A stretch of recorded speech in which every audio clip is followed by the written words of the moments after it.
ನಟ ಯಶ್ ನಟನೆಯ ಟಾಕ್ಸಿಕ್ ಸಿನಿಮಾದ ಶೂಟಿಂಗ್ ಶುರುವಾಗಿದೆ ಅನ್ನೋ ಸುದ್ದಿ ಎಲ್ಲೆಡೆ ಹರಿದಾಡ್ತಾ ಇದೆ. ಆದ್ರೀಗ ಈ ಗಲ್ಲಿ ಗಾಸಿಪ್ಗೆ ನಟ ಯಶ್ ಫುಲ್ ಸ್ಟಾಪ್ ಅನ್ನ ಇಟ್ಟಿದ್ದಾರೆ. ಇಡೀ ವಿಶ್ವ ದೇಶ ಸುದ್ದಿ ಬಂದ್ರು ನಮ್ಮೂರೇ ನಮಗೆ ಮೇಲು ಅಂತ ಬೆಂಗಳೂರಿನಲ್ಲಿ ಚಿತ್ರೀಕರಣಕ್ಕೆ ಶುಭಾರಂಭವನ್ನ ಹೇಳ್ತಿದ್ದಾರೆ. ಟಾಕ್ಸಿಕ್ ಸಿನಿಮಾಗಾಗಿ ಬೆಂಗಳೂರಿನಲ್ಲಿ ದುಬಾರಿ ಬಜೆಟ್ನಲ್ಲಿ ಅದ್ದೂರಿ ಸೆಟ್ ಹಾಕಲಾಗಿದೆ. ಈ ಸೆಟ್ ವರ್ಕ್ ಕೆಲಸ ಆಲ್ಮೋಸ್ಟ್ ಮುಗಿದಿದ್ದು, ಟಾಕ್ಸಿಕ್ ಸೆಟ್ ವರ್ಕ್ಗೆ ಹಾಲಿವುಡ್ನ ಟ್ಯಾಲೆಂಟ್ ಒಬ್ಬರನ್ನ ಹಂಟಿಂಗ್ ಮಾಡಿರೋ ಯಶ್ ಕನ್ನಡದ ಟೆಕ್ನಿಷಿಯನ್ಗಳನ್ನ ಕೂಡ ಬಳಸಿಕೊಂಡು ಸೆಟ್ ಹಾಕಿಸುತ್ತಿದ್ದಾರಂತೆ. ಇನ್ನು ಯುಗಾದಿ ಹಬ್ಬ ಮುಗಿದ ಬಳಿಕ ಬೆಂಗಳೂರಿನಿಂದಲೇ ಟಾಕ್ಸಿಕ್ ಸಿನಿಮಾ ಶೂಟಿಂಗ್ ಶುರುವಾಗುತ್ತಂತೆ. ಕನ್ನಡ ಸಿನಿಮಾ ಇಂಡಸ್ಟ್ರಿಗೆ ಹಾಲಿವುಡ್ ಟೆಕ್ನಿಕಲ್ ಟಚ್ ಕೊಡಬೇಕು ಅನ್ನೋದು ಯಶ್ ಅವರ ಬಹುದೊಡ್ಡ ಕನಸು. ತಮ್ಮ ಸಿನಿಮಾದಿಂದಲೇ ಈ ಕಾರ್ಯಕ್ಕೆ ಚಾಲನೆ ನೀಡಲು ಹೊರಟಿರುವ ಅಣ್ತಮ್ಮ ನಮ್ಮಲ್ಲಿ ಯಾಕೆ ಶೂಟಿಂಗ್ ಮಾಡಬಾರ್ದು, ವಿದೇಶಕ್ಕೆ ಯಾಕೆ ಹೋಗಬೇಕು ಅಂತ ಇಲ್ಲೇ ಶೂಟಿಂಗ್ ಆರಂಭ ಮಾಡ್ತಿದ್ದಾರೆ. ಕಳೆದ 3 ವರ್ಷಗಳಿಂದ ಧ್ರುವ ಸರ್ಜಾ ತೆರೆ ಮೇಲೆ ಕಾಣಿಸಿಕೊಂಡಿಲ್ಲ. ಪೊಗರು ಚಿತ್ರ ಬಂದಿದ್ದು 2021ರಲ್ಲಿ. ಹಾಗಾಗಿ ಆಕ್ಷನ್ ಪ್ರಿನ್ಸ್ ಥಿಯೇಟರ್ನಲ್ಲಿ ಕಣ್ತುಂಬಿಕೊಳ್ಳಲು ಅವರ ಅಭಿಮಾನಿಗಳು ಗಾತ್ರದಿಂದ ಕಾಯ್ತಿದ್ದಾರೆ. ಆದ್ರೀಗ ಈ ಎಲ್ಲ ವೇಟಿಂಗು ಫುಲ್ ಸ್ಟಾಪ್ ಇಡೋ ಸಮಯ ಬಂದಾಗಿದೆ. ಧ್ರುವ ಸರ್ಜಾ ಈ ವರ್ಷ 2 ಚಿತ್ರಗಳ ಮೂಲಕ ಮನರಂಜಿಸಲು ರೆಡಿಯಾಗಿದ್ದಾರೆ. ಧ್ರುವ ಸರ್ಜಾ ಒಂದು ಸಿನಿಮಾ ಮಾಡೋಕೆ 3 ವರ್ಷ ಸಮಯ ತೆಗೆದುಕೊಳ್ತಾರೆ ಅನ್ನೋ ಆರೋಪ ಮೊದಲಿನಿಂದಲೂ ಇದ್ದೇ ಇದೆ. ಅದು ನಿಜ ಕೂಡ. ಧ್ರುವ 3 ವರ್ಷಕ್ಕೆ 1 ಸಿನಿಮಾ ಕೊಡ್ತಾರೆ. ಆದರೆ ಈ ಬಾರಿ ಒಂದೇ ವರ್ಷದಲ್ಲಿ 2 ಸಿನಿಮಾ ಟ್ರೀಟ್ ಕೊಡ್ತಿದ್ದಾರೆ. ಅದೇ ಮಾರ್ಟಿನ್ ಹಾಗೂ ಕೆಡಿ ಸಿನಿಮಾಗಳು. ಲೋಕಸಭೆ ಎಲೆಕ್ಷನ್ ಮುಗಿಯುತ್ತಿದ್ದಂತೆ ಧ್ರುವ ಮಾರ್ಟಿನ್ ಅವತಾರದಲ್ಲಿ ಕಾಣಿಸಿಕೊಳ್ತಿದ್ದಾರೆ.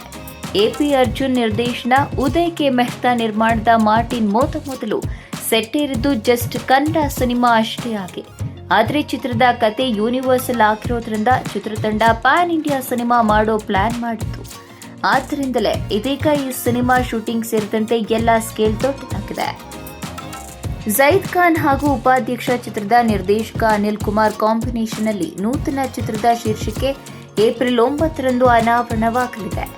ಜೈದ್ ಖಾನ್ ನಟನೆಯ 2ನೇ ಚಿತ್ರ ಇದಾಗಿದ್ದು, ಶೀರ್ಷಿಕೆ ಬಗ್ಗೆ ಈಗಿನಿಂದಲೇ ಕುತೂಹಲ ಮೂಡಿಸಿದೆ. ಮೊನ್ನೆಯಷ್ಟೇ ಈ ಚಿತ್ರದ ಕುರಿತಂತೆ ಪೋಸ್ಟರ್ ಒಂದನ್ನ ಚಿತ್ರತಂಡ ಬಿಡುಗಡೆ ಮಾಡಿತ್ತು.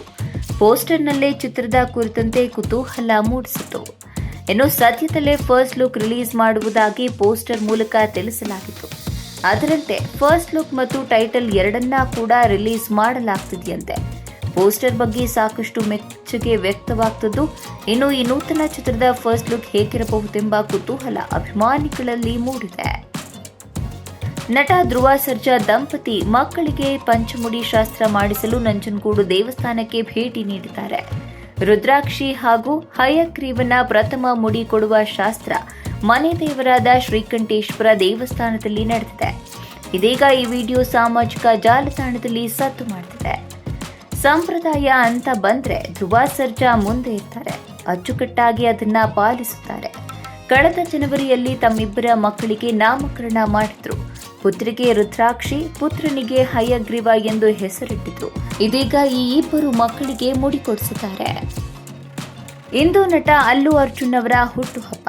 ಈ ಹಿನ್ನೆಲೆಯಲ್ಲಿ ಅವರ ಮುಂದಿನ ಸಿನಿಮಾ ಪುಷ್ಪ 2 ಚಿತ್ರದ ಟೀಸರ್ ಅನ್ನ ಚಿತ್ರತಂಡ ಫ್ಯಾನ್ಸ್ಗೆ ಗಿಫ್ಟ್ ಆಗಿ ಕೊಟ್ಟಿದ್ದಾರೆ.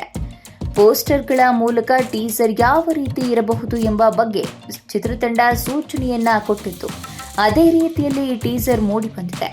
ಅಲ್ಲು ಅರ್ಜುನ್ ಅವರು ಸಖತ್ ರಗಡ್ ಅವತಾರದಲ್ಲಿ ಪ್ರೇಕ್ಷಕರ ಎದುರು ಕಾಣಿಸಿಕೊಂಡಿದ್ದಾರೆ.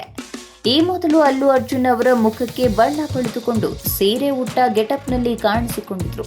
ಇದರ ಪೋಸ್ಟರ್ ವೈರಲ್ ಆಗಿತ್ತು.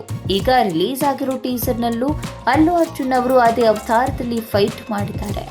ಇದಕ್ಕಾಗಿ ಹಾಕಲಾದ ಬೃಹತ್ ಸೆಟ್ಗಳು ಗಮನವನ್ನ ಸೆಳೆದಿದೆ.